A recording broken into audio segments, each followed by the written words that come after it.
Powell's It Worked For Me, Part 2. We're going to discuss the Pottery Barn rule. You may have heard of it. His perspective on speaking being his business and the gift of a good start. 3 basic points, 3 main suggestions.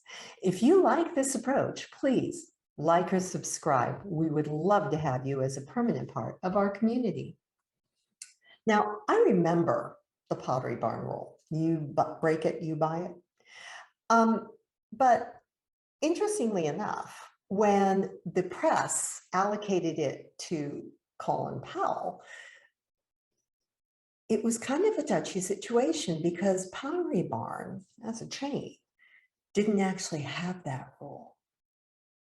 You know, his point was, you break it, you buy it. You're in charge, then take charge. And the example he gave was a highly political one. So for our discussion purposes, I'll use something that's a little bit closer to home.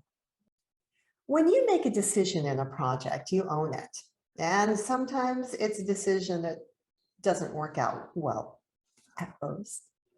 And in order to make it work, you have to take charge. Does that mean that you do everything yourself? Of course not. It means delegating with intent.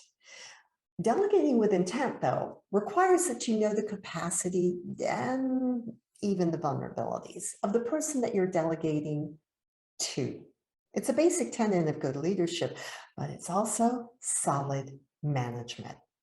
A slightly more holistic take at what the whole of leadership really is. Now, General Powell's consideration of the whole of leadership spilled over when, after retirement, he became a public speaker. Now, he'd been trained in the Army to be a teacher, but that's slightly different, and sometimes it worked the way he wanted it to, and sometimes not. But it was as a speaker that he was able to fully explore and educate.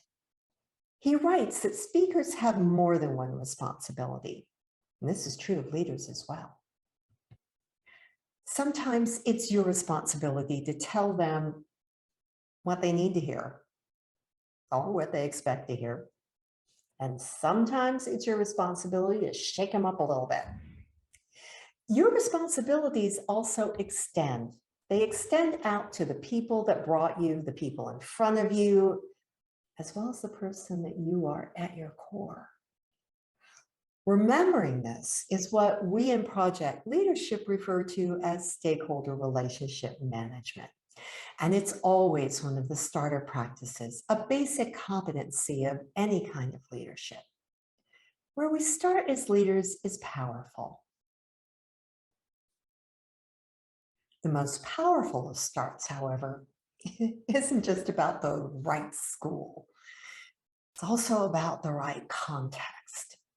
And Powell talks about the founding principle of the City College of New York, that the children of the whole population can, could, and should be educated, not just the privileged few. Now, Powell's start may have been at City College, but there are lots of West Point and Citadel graduates that learned from him and worked under him.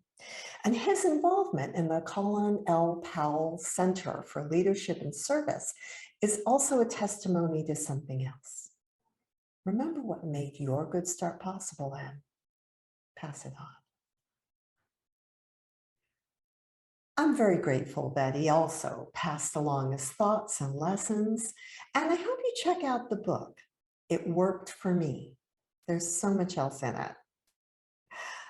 This video was brought to you by the Leadership-Driven Project Management Academy, and I'm delighted to have the opportunity to review these books, particularly as they pertain to project leadership. However, I don't know everything, and so if you have found a book that you think would be awesome, please let me know. Wow, such a chore, a great excuse to read another book. I'm Kimi Thanks for joining us today.